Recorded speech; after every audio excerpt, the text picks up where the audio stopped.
E ele está dizendo que quando você não julga, ele pode ser o seu juiz. Mas se você for o seu próprio, ele não será o seu juiz. Quando nós simplesmente não julgamos e confiamos em Deus, é Ele que entra em cena, é Ele que cuida de tudo. Me acompanhe em Gênesis, no capítulo 26. Nós vamos primeiro ler dos versículos 12 a 17. Depois de ler do 12 ao 17, nós vamos ler do 27 ao 32. Gênesis, capítulo 26. De 12 a 17. O texto diz assim: Isaac semeou naquela terra e no mesmo ano recolheu 100 por 1, porque o Senhor o abençoava. Ele enriqueceu, continuou prosperando, ficou riquíssimo. Tinha ovelhas e bois e grande número de servos, de maneira que os filisteus tinham inveja dele. E por isso lhe entulharam todos os poços que os servos de seu pai haviam cavado nos dias de Abraão, enchendo-os de terra. Abimeleque disse a Isaac: saia de nossa terra, porque você já é muito mais poderoso do que nós. Então Isaac saiu dali e se acampou no vale de Gerar, onde ficou morando. Em primeiro lugar, esses 5 versículos que lemos, fala de como quando Isaac, filho de Abraão, está em Gerar, ele prospera debaixo da graça, do favor de Deus. Se você olhar os versos anteriores, a Bíblia diz que havia uma fome, havia uma crise. Mas a Bíblia diz que naquele ano de fome, de crise, quando todo mundo está feio na fita, ele colheu 100 vezes mais. E a Bíblia dá um motivo: porque o Senhor o abençoava. Quantos querem ser abençoados por Deus? Bom, junto com a bênção de Deus vem um preço. Qual o preço? A Bíblia diz que os que não estavam sendo abençoados por Deus ficaram com inveja dele. E movidos de inveja, né? E a inveja é um sentimento que quando você não está vivendo é difícil de entendê-lo. Se você está vivendo, ele parece totalmente justificável. Você fica imaginando por que alguém quer fazer o mal a outra pessoa por inveja, né? Por exemplo, a Bíblia diz que Caim matou Abel por inveja. O que é que Abel fez para Caim? Nada. Mas de alguma forma, aquele contraste a observar o comportamento era de alguma forma lido como uma ofensa. Muitas vezes a gente fica tentando, compreender quando alguém sente inveja, qual o motivo daquela hostilidade. Mas se eu e você somos tomados pelo sentimento de alguma forma, parece que ele é totalmente justificável. E por conta dessa inveja, a Bíblia diz que começaram a entulhar os poços. Poços que foram abertos já desde a época de Abraão, seu pai, que também tinha peregrinado em Gerar. A coisa vai se tornando cada vez mais difícil, o relacionamento cada vez mais complicado, e a hostilidade chega num ponto onde ele é literalmente convidado a se retirar. Ele recebe uma gentil proposta: vaza, some daqui, nós não queremos você no nosso meio. Então ele simplesmente literalmente levanta acampamento e muda. Agora, o que é que acontece?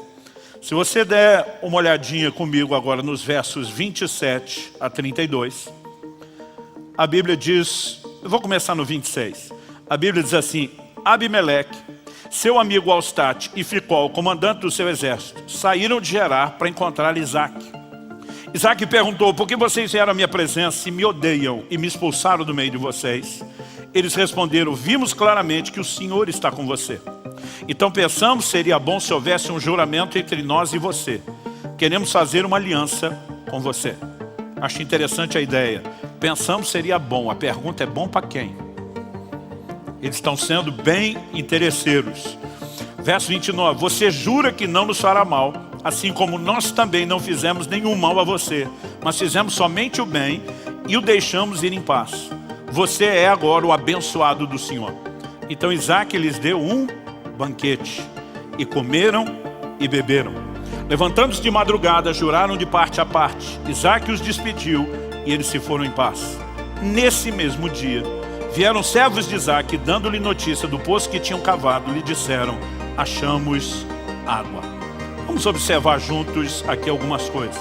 A noção de bem que esses camaradas de Gerar tinham: nós deixamos você em paz, nós não matamos você, nós te fizemos bem. Essa era a noção deles de fazer o bem.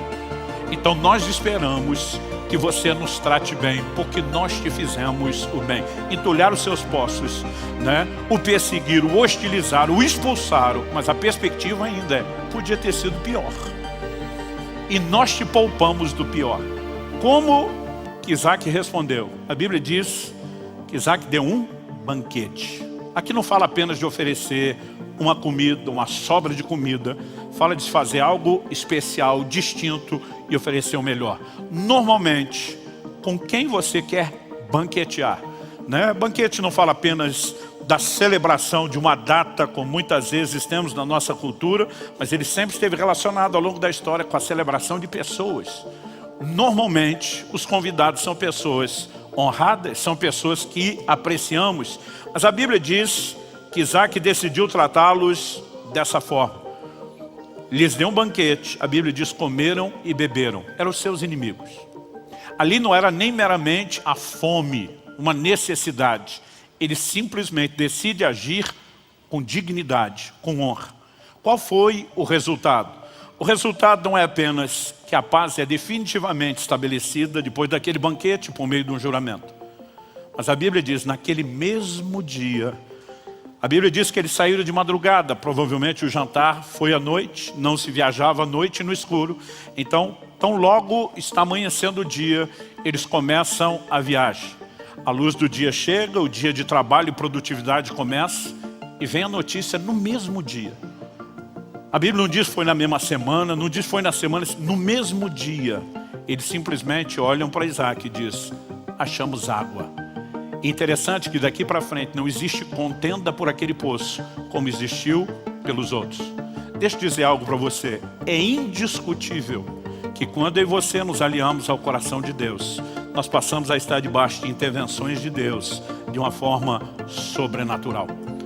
A nossa cabeça, ela muitas vezes nos engana, porque nós somos tentados a colocar em xeque aquilo que Deus fala. Muitas vezes eu e você queremos ter toda a certeza de que se o que Deus falou é realmente certo ou não, se é justo ou não, como se ele não fosse confiável.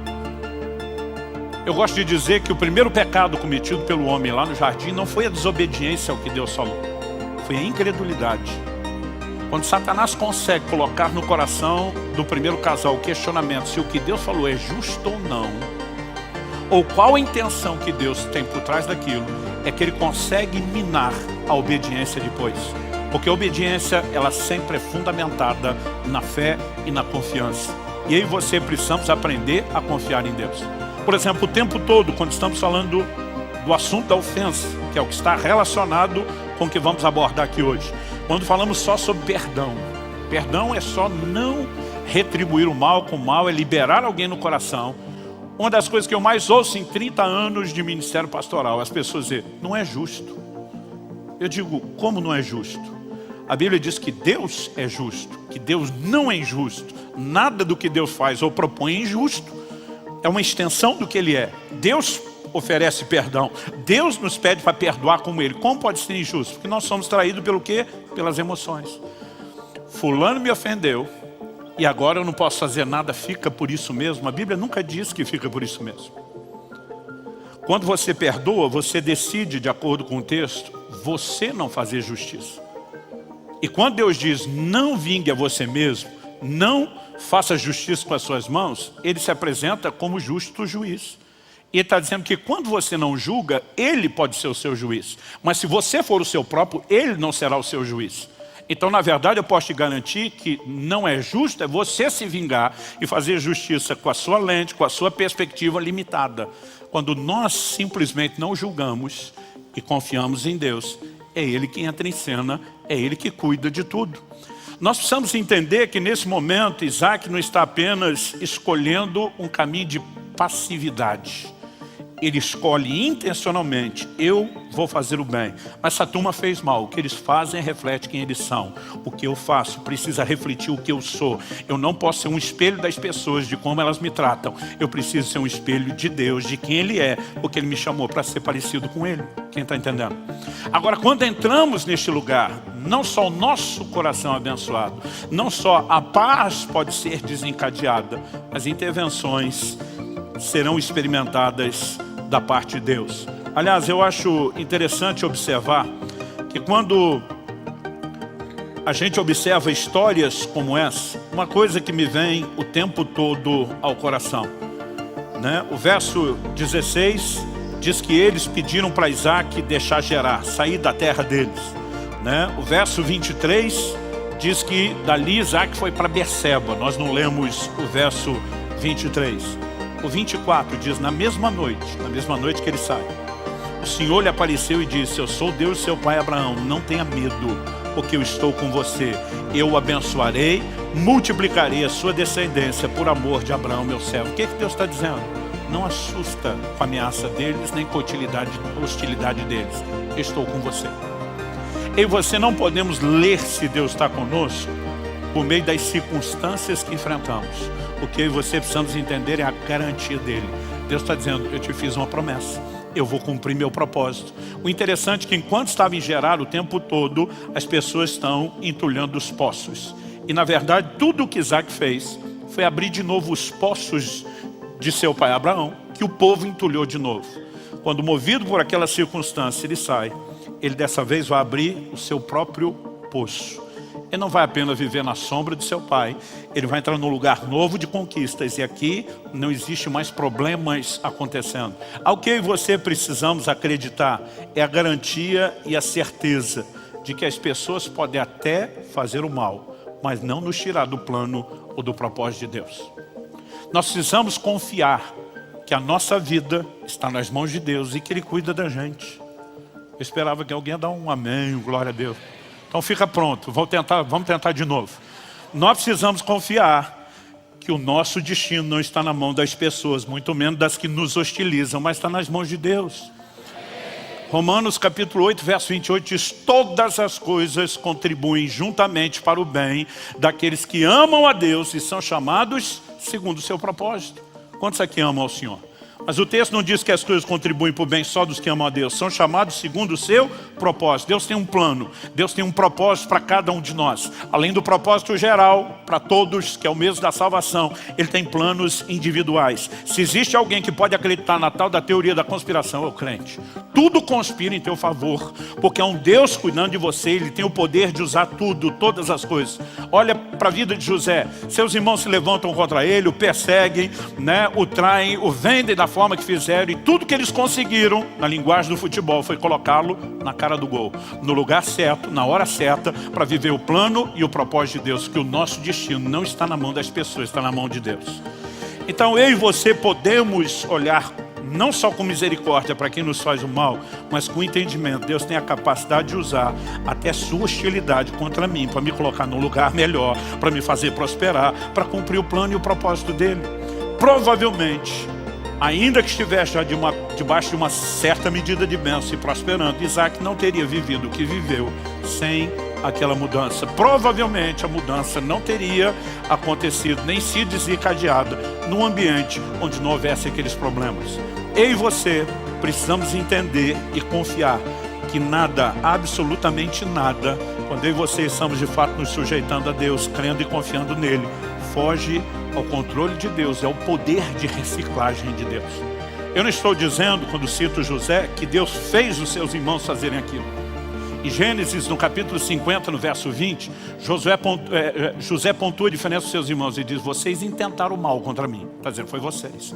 Mas Deus o transformou em bem. Ele diz, a ruindade era de vocês, a capacidade de reciclar o ataque de vocês contra mim, transformá-lo em bênção. Isso é fruto do amor de Deus que cuida de cada um de nós. Além desse entendimento de que as pessoas não têm o poder de exercer controle sobre o nosso destino, nós precisamos acreditar que há bênçãos provenientes dessa nossa atitude. Ele recebeu a notícia no mesmo dia, né? Amanheceu, o sol clareia e ele simplesmente alcança aquilo que vem lutando por tanto tempo sem conseguir.